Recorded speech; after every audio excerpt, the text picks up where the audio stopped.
Everyone, welcome to another brand new episode of Women of Community Banking podcast. We got Dee Dee with us today. Hi, Dee Dee. How are you doing? Hi, Anurag. Happy to be here. Thank you. Absolutely pleasure, Dee Dee. It's an absolute pleasure having Dee Dee in our podcast. It was very difficult to get time on her calendar because she's really busy. But now finally she has made some time for us, and we are elated to have you, Dee Dee. Thank you again. Quick introduction who Didi is. I don't think personally that Didi needs an introduction. All of us know who Didi is, what she's been doing for the movement for the last 37 years close to. Didi is a CEO of DDJ Myers, right?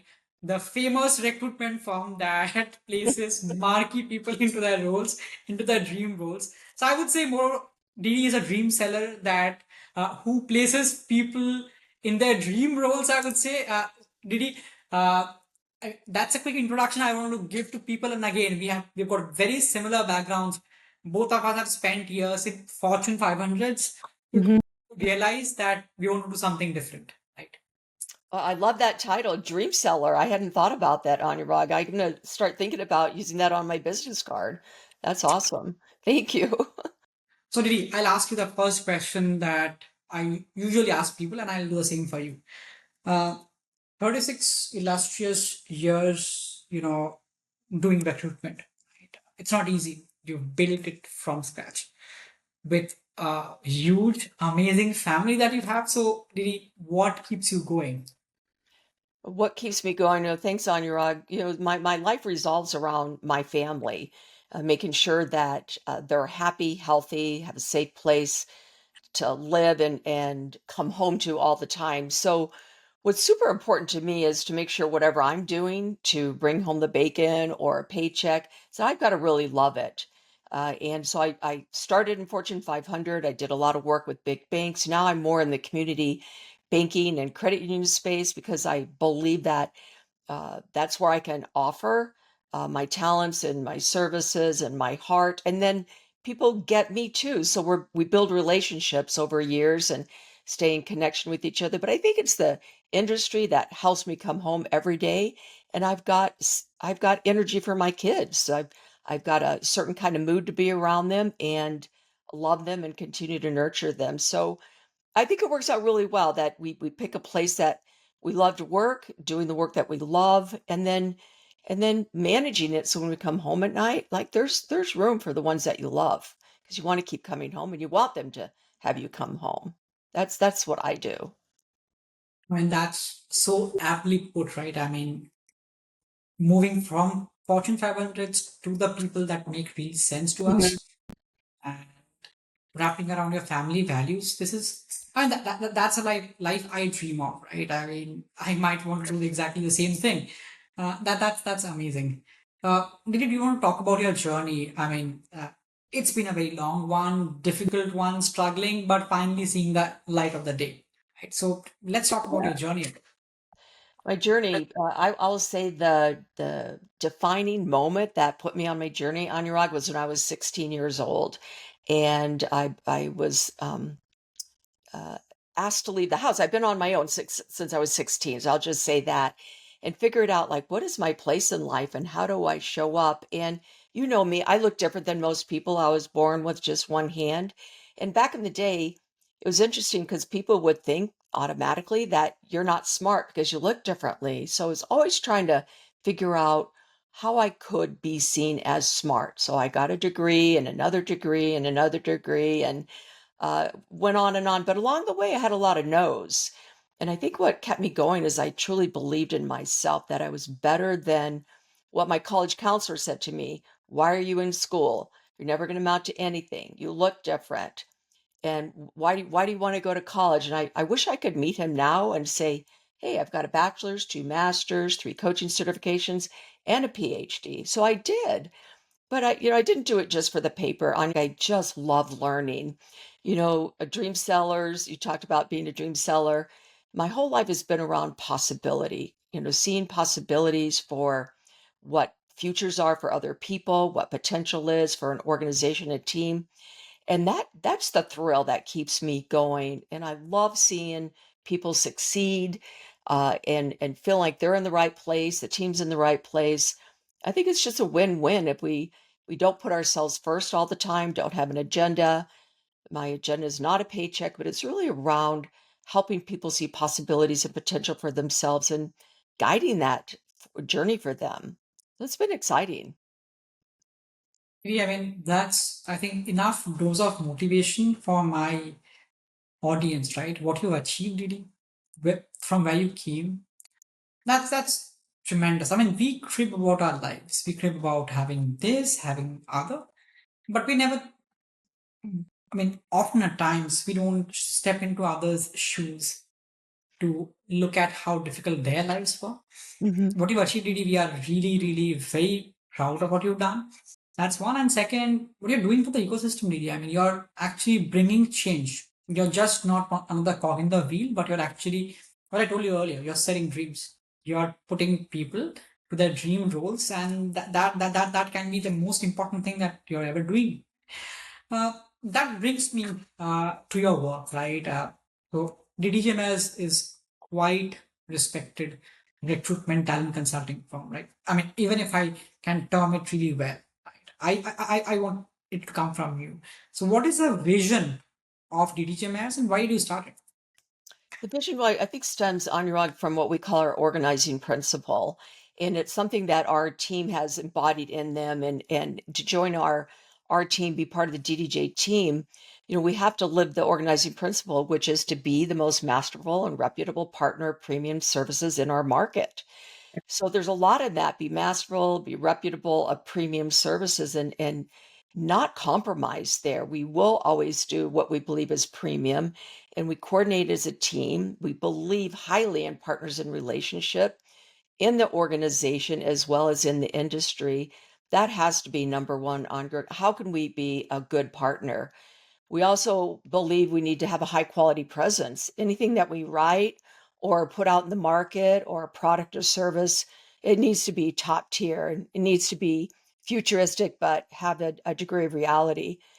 Everything we write has to be rich and relevant, not just snuff. I'll say that, and then and pragmatic. Everything has to be pragmatic. So that's the code, the organizing principle, and the pillars that we live by all the time. And to join the DDJ team, you have to bring that and add to it. So we're tight, we're lean, and I think we can run pretty well if we keep to the codes.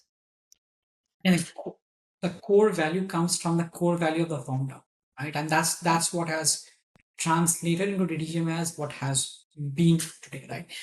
Uh, to your career or to your life, both professional and personal, right? Mhm.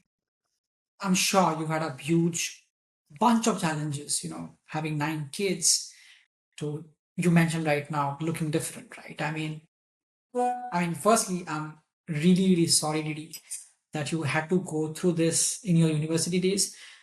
This reminds me of one of my memories, right? Uh, I didn't look differently, but I was not a very sharp kid during my engineering days because I didn't want to do engineering. I mean, I wanted to become a journalist, guys. Yeah. So, a couple of people told me that Anurag, you'll never, never be able to make out of anything out of your life.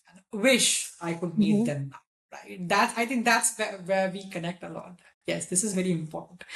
So, my question, Didi, across this is, do you want to talk about a few challenges that you faced? Because again, everyone talks about successes, about fancy things. Let's break down into challenges and how did you overcome challenges Work on challenges for myself or on behalf of other women or all of the on above. yourself, on yourself, Lydia. I mean, this podcast is about you. It's about Okay, sharing your story. absolutely.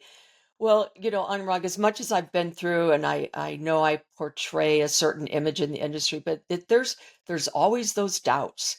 This thing I ask myself every night when I go to bed, I go, was this a day well lived? And then I go, well, where was it a day well lived? Where could I have shown up more? Where did I compromise my own integrity? And then get up the next morning and go, okay, what did I learn? And let's keep going. I also believe in that, we all need to have self-clarity. And we have this thing in our company called give rigorous and relevant assessments. We help each other grow. We each have a purpose statement. If you go to our website, you're going to see our purpose statement there. And mine's around dignity. establishing and nurturing dignity in the bodies of others. That's through what they do, how they show up, their journey. And yes, we place a lot of executives, but it's not just them getting the job, but it's really how does this role, this career help them? So that's what keep me going. And then when I'm not working, I'll tell you what I love doing the most is sleeping under the stars on your rug. I'm an overlander, so I have this 1997 Defender 90 Land Rover. It's yellow with the black soft top. And my goal is to be totally self-sufficient where I can go out, back roads, mountains, trails, and just live on the land and be safe.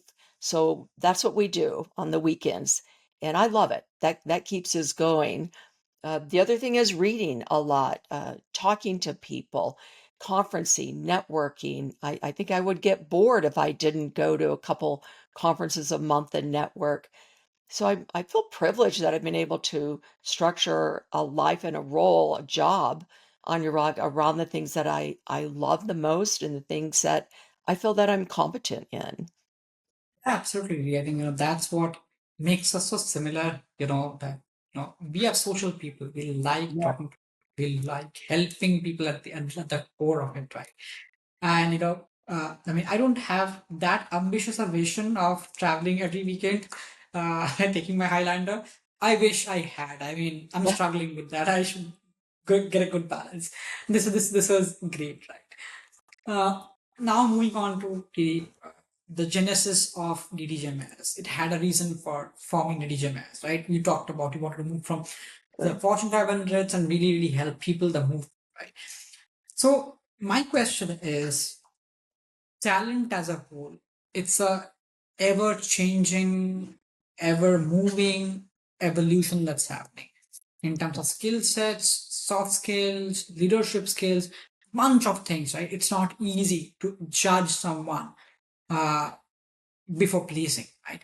It Mhm. might, you can just spend maybe a couple of days with that person, but still it's a hit or miss. It's not easy, right? So my question is, what is the future of talent, right? With so many changes happening, AI coming in, right? Completely the ecosystem is turned over right now. So as per as you, what is the future of talent and how do you look at it? But the future of talent and the focus that we have right now on Iraq is on that mid-level. And I'll tell you why. Yes, I'd like to look more at the people that we hire and how we onboard people, and but right now we have a big focus on that mid-level talent. We also been looking at the literacy rates in the United States, which are not that high. We have 32% of adults in the United States that score below the baseline proficiency in adaptive problem solving and low scores in numeracy. So what that means is, how do we as an organization bring on talent into our mid-level roles and help them grow and nurture? And how can they be strategic and critical thinkers? So that's my concern there, because we all know that by 2030, all the baby boomers will be 65 or older.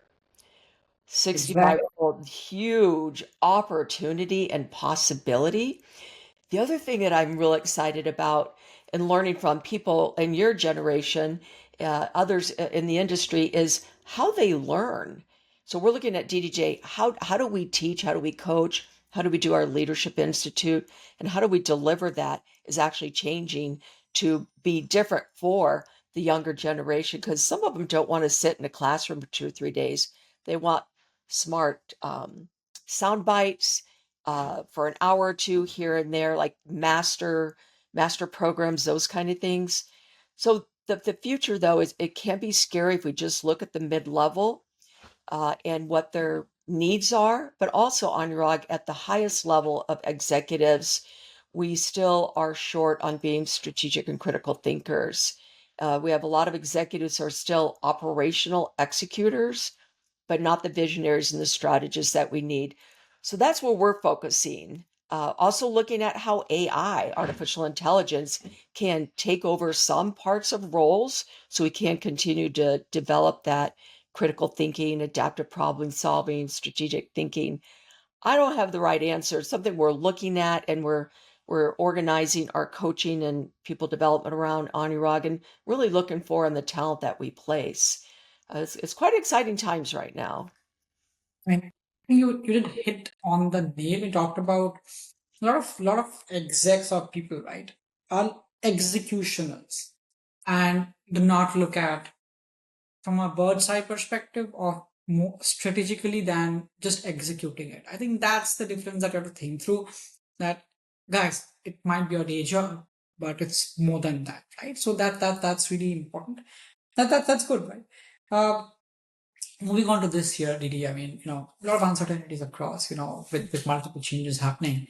So, how does the recruitment industry responding to the uncertainties? Because I'm sure there's been a, I would say disruption that has happened, right? I mean, I call it disruption because from the business perspective of how running credit unions work, but how is the recruitment industry responding to it? That's what my question is. Yeah, that's a big question, and we had dialogue on that in this conference we were at last week in Denmark. Is we get myopic in the industry just looking at KPIs, but also I think what our conversation was around include is like we have to look at the world.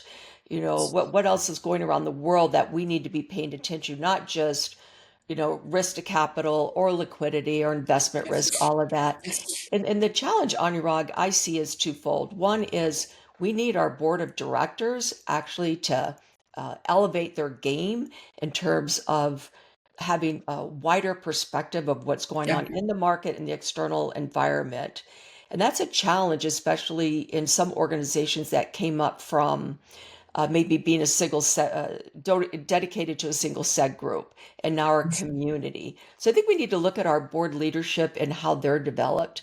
Second is there's a lot of executives who believe that they're ready to be CEOs, but Anurag, they've not done their work. They've come up through one channel or one function in the organization. And what we're hoping for, part of our purpose this year and next year, is to help them look across the enterprise and start looking. If they're in marketing, look at finance. If they're in finance, look at digital. Look at retail, but not just come up through one subject matter domain. We've got to have that cross enterprise piece. But the other piece there is when we interview candidates for CEO roles, and this is super important. Very rarely do we hear the word vision or strategy. They go back to operational execution. We really need leaders with compelling visions on Urag that can lead us into the future. So that's what we're on the hunt for, is who are those leaders, regardless of age. Are they 30, 32, 28? And we're tracking them and following them and helping them on that journey. So it's mid-levels, the crisis at mid-levels, where we're spending our time as executives, and then the board. So those are three populations that we're looking at. We do And have 40% of our CEOs too, I just want to say too, that will retire within the next 10 years. And that's happening big time right now. It's huge. that's a huge segment for the mid level to move to the C level. That's a huge jump that's happening, and what you're doing is amazing. Yeah. So what we're looking at too is helping organizations develop that talent so they don't have to go outside and do a search. They can do an internal search, but they can't start that 6 months before the CEO leaves. They have to start it years before. So helping them get that succession plan and succession development. Yep. But normally I like to do about 12 CEO projects a year on your rug. And last year I did 25. And so we actually built out our team quite a bit too, to help with that. So it's pretty exciting what's going on in the market, internal searches as well as the external. Interestingly, I mean that actually talks about the volume of work that you do, and you're not tactical. You're not tactical as in you're not a recruitment firm that just puts people from A to B, but you're more strategic, Mhm. helping community financial institutions plan successions, do succession plannings. Look at a 360 view of your entire ecosystem. Don't just be siloed with your current role. And that really helps these organizations. You're right there. I think one of the things that we do with Mastery, which is one of our pillars, is help boards see their their organization in the future, not just today, but what's possible 2, 4, 5, 10 years down the road, and then help them figure out what are the competencies and characteristics needed there, Anurag, that they can the top 3, 4, 5 that your new CEO can actually interweave for success, and most importantly, is be able to readily pivot the organization. So I think that's what one of the things our boards love is helping them see the future, figure out what the competency characteristics are, and then go find the best of the best. That's what is needed, really. And again, I think on behalf of the entire ecosystem, I would like to thank you for whatever you're doing right now. This Yeah. really is moving the movement ahead, right? So this Thank is you. great. So, Didi, one parting question, right? Again, related to 2025, there's been a lot of macro and micro changes that are happening. Things are unpredictable, for the lack of better words, right? So, what do you think 2025 would look like for the credit union and the community banking ecosystem? Yeah, so oh boy, that's a big question. I I'll say first what my concern is. I think too many organizations and smaller financial institutions are giving it up on Urag. They haven't done their work, they haven't done their strategic thinking, they haven't done their succession planning. And Yeah, my hope is, give us a call. We can help you figure that out before you say acquire me.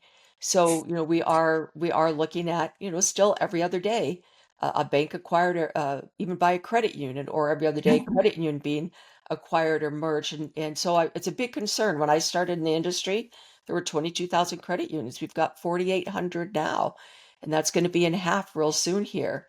So where I'm going with this is if we surrender or abdicate, we're to our position that we can't do anything. I think we're in trouble.